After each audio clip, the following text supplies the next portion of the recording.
is a paranoia in most human societies. Paranoia means you demonize whoever is against you.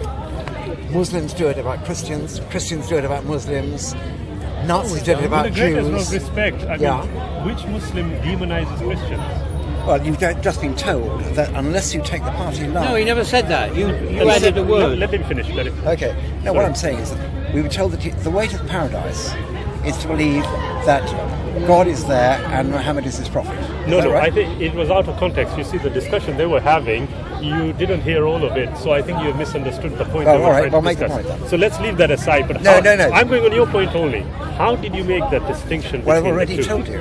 Sorry. I read history at university. Okay. I did a fairly heavy study and I got a PhD in history. Okay, that's fine. So that's good. I recognise that there are parallels. Human beings behave in the same way time after time after time. They're rather like drunks. They say they'll never have a drink. Rather like what, sorry? Drunks, alcoholics. They'll go around saying, we're never going to sin again. They always do. Whether they're Muslim, Christian, they end up by persecuting others. No, but you did make an assumption that one party demonizes the other. Yes. And I said, well, no, which Muslim does that? You pointed to them and I said correctly that you weren't part of the discussion. In context, if I can just finish. Okay. Yeah? In context, you might not have heard the whole discussion. But my premise is this, that if I as a Muslim were to tell you, actually, no, you are completely wrong, we do not demonize any other group. In fact, on the contrary, if you look at, you've done the study, so I'm assuming that you have also studied the Quran? You haven't. Okay, that's fine. That's understandable. Okay, but for you to come to possible quasi conclusions about paranoia, one would assume that you would have studied accordingly. That's Is like that the correct? argument. No, it isn't. I'll tell you why. Please tell me why. I'll tell you why. Yeah. Because if you study the Bible, I suspect the Quran gives you no better picture of how Muslims behave than the Bible gives you of how Christians behave. Have you studied the Bible? Have I? Yeah. I was made to read it at school. Yeah. No. That was... Do you mean, am I done PhD in the Bible? No. No, you haven't. So how much do you really know about the Bible? Or Quite the a lot. Quran? I mean, I knew all the main stories. I knew about Jesus. Right, does it say anything about demonizing other parties? Of course it doesn't. It doesn't. So how have you come to this conclusion? Because people take over books and impose their own ideas No, on what these books say. With the greatest of respect, if the book doesn't say anything about demonizing others, and a human being does, don't mix do the you two. throw everything out at the same time? No, what I'm saying so is, why are you doing that? Well, what I'm saying is that you judge people not by the books that they read, but by the way they behave. I appreciate your outlook, but the only person here who seems to be judging is you. Well, I'm looking back on history and how. But it is a partial history. The question you should ask is, when in history did the Muslims persecute the Christians? I mean, in all when? fairness, When in history? Okay, we'll go to that.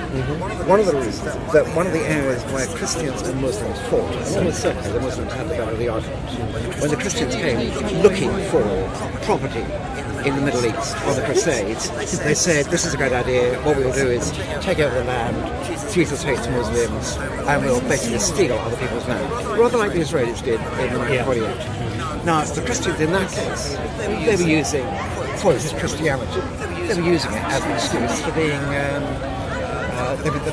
aggressive. You didn't answer my question. I'm asking you, when in history did the Muslims persecute Christians or Jews? Okay. Jews in the invaded Spain took over in exactly the same way as the Christians took over in the Middle East. They took over Spain. Yes. They were actually quite good with Jews. And with the Christians, nobody, when the Muslims ruled Spain, and read your history, nowhere and at no time did they persecute the Christians or force them to convert to Islam. Unlike the Inquisition, where you had to flee or you had to convert. Isabel and Ferdinand. You had to flee, or you were killed, or you had to accept Christianity. Where in history did the Muslims ever do that to Christians or Jews? No, at every time in history, Whenever the Jews were persecuted, they ran to Islamic lands for protection. Throughout history, and you cannot, if you say you know history and you have a PhD, you know that never, There's history in history. in European history, where did they run to? To Spain. They ran to Spain, where they were protected. Yes, the Jews. They ran to Morocco, to Tunisia, to Egypt, where they were protected. The Jews were protected in Iraq.